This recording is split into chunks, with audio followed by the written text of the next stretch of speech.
menghadapi penyakit ain selain ruqyah, bacakan ayat-ayat ruqyah.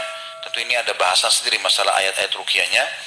Tapi Nabi SAW pernah disebutkan dalam riwayat Imam Malik dari Muhammad bin Abu Umama bin Sahal dari ayahnya, yakni meriwayatkan hadis ini disebutkan, innal aini haq tawadda' lahu fatawadda' lahu. Sesungguhnya penyakit ain itu benar, berwudulah untuk menghadapinya, lalu ia pun berwudu. Kata sebagian ulama hadis adalah seseorang yang kena ain, dia menyuruh orang yang mengenakan dia ain. Kalau kita tahu siapa orangnya, mungkin karena dia hasud atau apa saja, suruh dia berwudu, kemudian air wudunya disiram ke badan kita, atau dipakai, maka ini akan bisa membantu menyembuhkan pada waktu itu juga. Dan itu terjadi juga dalam sebuah hadis yang sahih, bahwasanya seorang sahabat pernah mandi, kemudian ada sahabat yang lain melihatnya, kemudian sahabat yang lewat ini mengatakan, sungguh wanita atau gadis pun yang dipingit tidak ada yang seindah badanmu. Maka tiba-tiba orang itu pingsan, kena ainnya. Lalu Nabi SAW ditanyakan, waktu itu beliau mengatakan, siapa yang melihatnya waktu mandi? Kata mereka, fulan ya Rasulullah. Kata Nabi SAW, panggil dia. Disuruh wudu, kemudian disiramkan ke badan orang yang pingsan tadi, kemudian bangunlah dia. Maka ini termasuk cara terapi selain membacakan ruqyah, ayat-ayat tadi hadis Aisyah radhiyallahu anha dalam hadis Bukhari Muslim, juga dengan cara seperti ini. Kalau tidak ditahu siapa orangnya, maka sebagian ulama mengatakan dibolehkan dia untuk berwudu dan air wudunya sendiri yang dia gunakan untuk disiram ke badannya, ya, bekas air wudunya sendiri.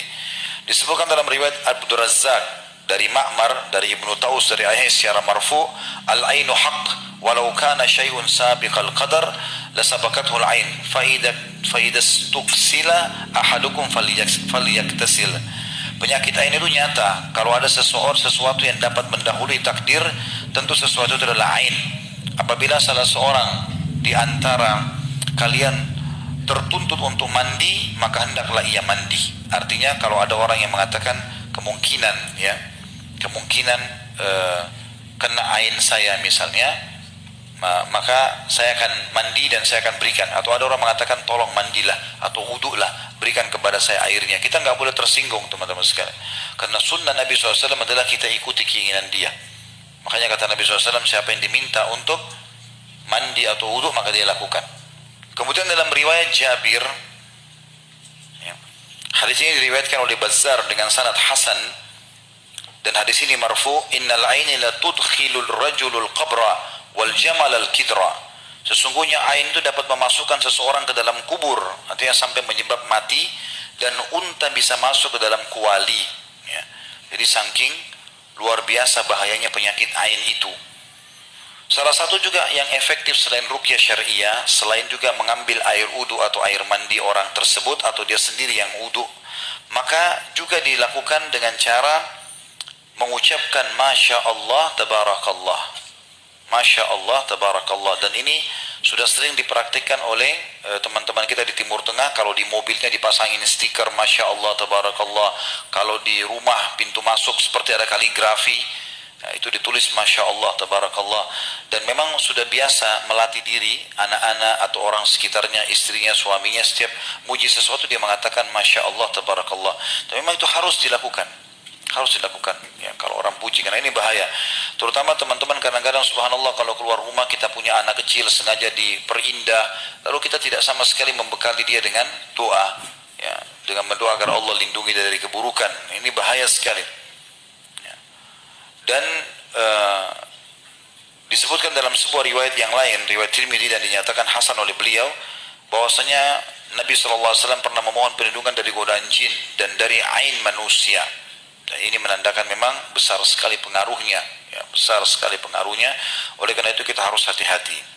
Sebagian ulama menambahkan bahwasanya penyebab penyakit ain selain hasud bisa juga karena orang itu selalu saja punya halusinasi, ya, atau membayangkan hal-hal yang tidak ada, membayangkan syaitan, membayangkan apalah gambar-gambar abstrak, ya, yang tidak ada. Mungkin Allahu a'lam, saya juga khawatir kalau orang banyak menggambarkan kayak kartun-kartun Jepang, ya, banyak menggambarkan apalah, ya, manusia ini, manusia itu, atau robot ini, robot itu, ya mungkin tidak ada, ya. Maka ini juga menjadi penyebab sehingga membuat hatinya lemah dan akhirnya dia menjadi jahil dengan hukum agama, dan itu menjadi penyebab dari masalah munculnya ain tersebut, ya. Walaupun penyebab utamanya adalah karena dia hasud dan hatinya buruk. Kalau 1-2 kali, kalau dia bertaubat kepada Allah maka bisa hilang. Tapi kalau terus menerus maka ini berbahaya buat dia dan juga buat orang-orang di sekitarnya.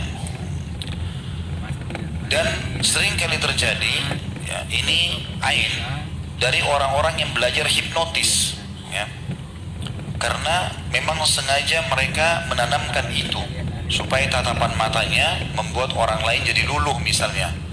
Dan ini memang sering kali terjadi dari orang-orang jahat, bahkan dari orang-orang kafir sendiri yang memang hasud kepada kaum muslimin. Allah sebutkan dalam surah Nun ayat 51, ya.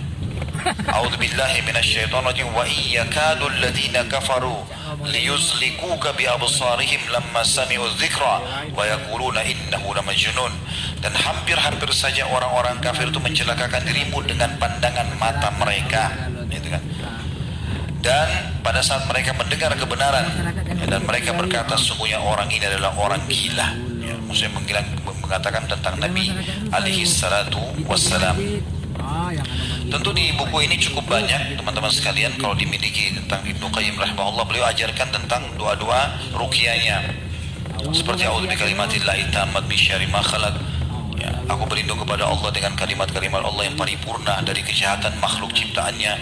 A'udzu bikalimatillahi tamma min kulli syaitani wa hamam min kulli ainin lamah. Aku berlindung kepada Allah dengan kalimat-kalimat Allah yang paripurna dari gangguan syaitan dan binatang serta dari gangguan ain yang dahsyat, ya. Dan cukup banyak, ya, hadis-hadis atau doa-doa yang disebutkan oleh beliau. Saya datangkan saksi bahasan saja kalau memang ruqyah dibolehkan di sini termasuk dari masalah ain. Kemudian ada hadis-hadis Nabi SAW juga yang berhubungan dengan masalah ruqyah, ya. Masalah ain ini disebutkan dalam riwayat Imam Muslim, rakhasa Rasulullah SAW fi ruqyati min al-aini wal hummati wan namlah. Rasulullah SAW mengizinkan untuk ruqyah terhadap penyakit ain, gigitan binatang berbisa, dan penyakit semut, ya. Ini maksud penyakit semut bukan sengatan semut, ya.